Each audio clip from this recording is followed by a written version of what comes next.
Then we get stopped by the police. Gotta make it home to my baby. 'Cause these days niggas going crazy. Gotta make it home to my baby. 'Cause these days they say me. Gotta make it home to my baby. Holla, yeah, look. I bet I'ma make it home to my baby. Bang, bang, yeah. I bet I'ma make it home to my baby. I said, I bet I'ma make it home to your baby.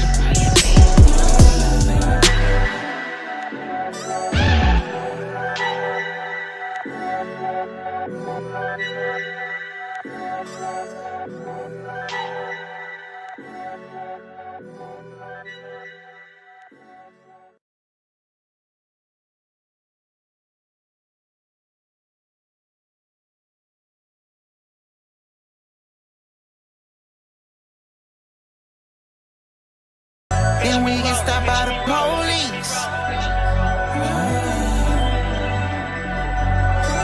Gotta make it home to my baby. 'Cause these days niggas going crazy. Gotta make it home to my baby. 'Cause these days they say me.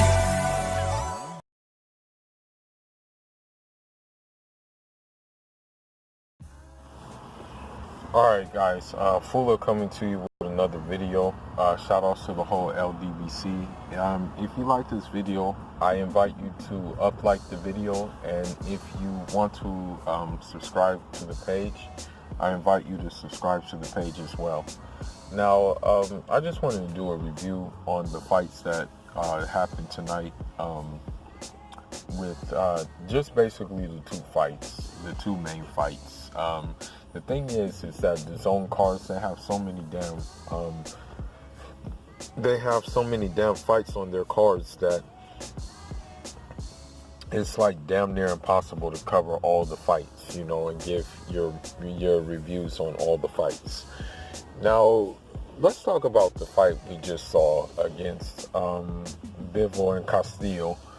At 175, you know, I'm sorry to say this, and people are going to think I sound foolish, but no, I don't think anybody can beat Bivol at 175.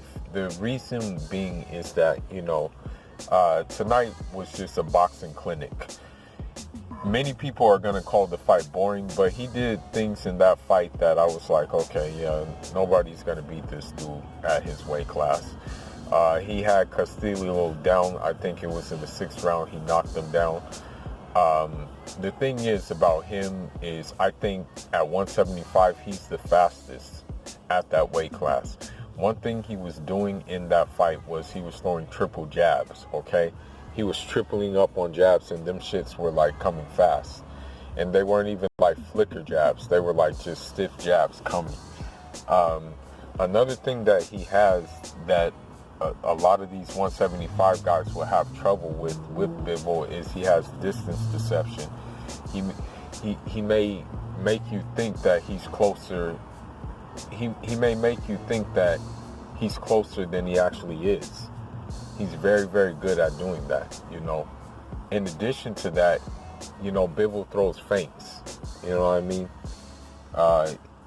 That's another thing about it too. Like, he throws feints, and he does them pretty well, you know. And the feints he throws are not just like simple like push, like lunging his body forward. He may feint high and hit you like low. Like, he may feint to your head and then hit you in the body. And the thing is, you know, he throws combinations. Like Bivol, he throws hella combinations. And, you know, the thing is those combinations are pretty damn fast. Like, I'm surprised. Like, at 175, again, I think he's the fastest guy. I think he's the most fleet-footed at 175 as well.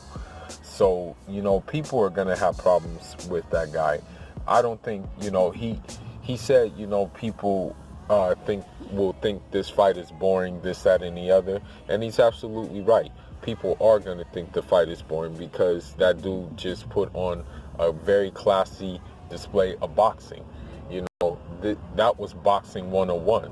That was just basically all the fundamentally sound things coming together and him putting on a clinic, basically. You know, the other guy that he was fighting, Castillo, you know, what he was waiting for was just a counter. Like, he was waiting for Bivol to come in and so he can counter. But the funny thing is, the counterpuncher got countered many of times in that fight. And so I really don't see anybody of note fighting Bivol. He let his intentions be known that he wants to unify with another champion, be it Usyk, be it Beterbiev, be it whoever. He said he wants to unify. But I don't think those guys fancy fighting him because they know what time it is with Bivol. I mean, you know, in his first 11 fights out, he did have knockouts and stuff like that. But to see that he's able to box like this on this high of a level makes me know that he's something that nobody's going to want work from, you know.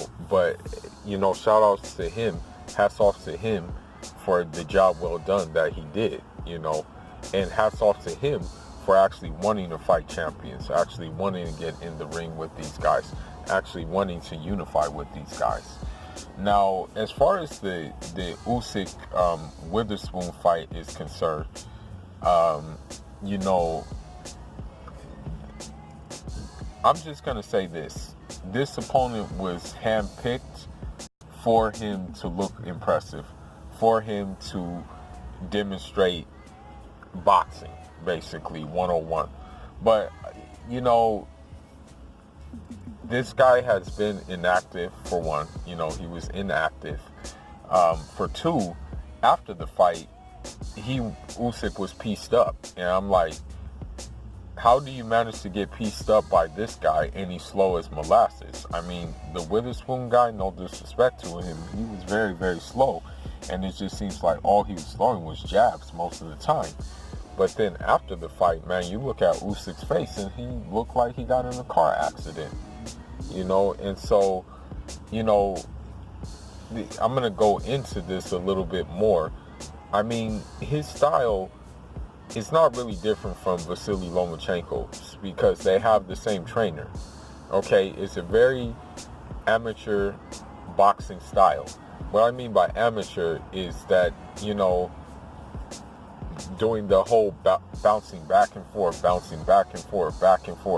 doing that, you know, and trying to go in and out. Like, that's what his style really just consisted of, you know. And then, you know, he even said the intention was just to box, you know.